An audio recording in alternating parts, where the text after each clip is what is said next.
Daily தெய்வீகம் channel YouTube நேயர்கள் அனைவருக்கும் காலை வணக்கங்களும் சுதந்திர தின 2ஆம் நாள் வாழ்த்துக்களும் கூறுவது உங்கள் ஈரோடு கௌரி சத்தியமூர்த்தி.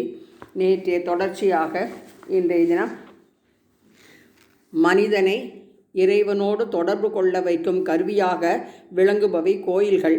ஒருவரை மனித நிலையிலிருந்து தெய்வீக நிலைக்கு உயர்த்தக்கூடிய ஏணியாக திகழ்பவை ஆலயங்கள்.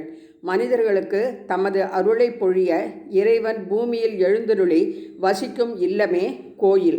கோயில் என்பது இறைவனின் அரண்மனை. கோயிலின் துவஜஸ்தம்பம் என்பது இறைவனின் கொடி பறக்கும் கொடிக்கம்பம். கொடிக்கம்பம் என்றவுடன் நமது சுதந்திர தேசிய கொடியை ஏற்றும் கம்பத்தை தெய்வமாக போற்றி கொடியினை அலங்கரித்து தீபமேற்றி ஏற்ற வேண்டும். தலை குனிந்து பாரத மாதாவுக்கு வணக்கம் செலுத்தி வந்தே மாதரம் என்று சொல்லி வழிபட வேண்டும்.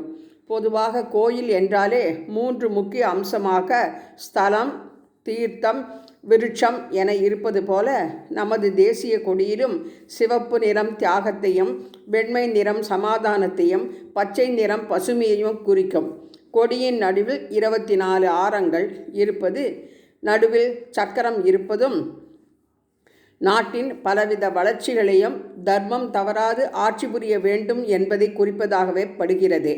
இறைவனும் பக்தர்களும் எப்படியோ அப்படியே மக்களும் மன்னவன் அரசாட்சியும் அமைந்தால் நாடு இறை பக்தியோடு புனித நாடாகவும் வளர்ச்சியுடும் நாடாகவும் அமைய சுதந்திர தாயை பிரார்த்தித்து வணங்குவோம். அனைத்து நல் உள்ளங்களுக்கும் சுதந்திர தின நல்வாழ்த்துக்கள்.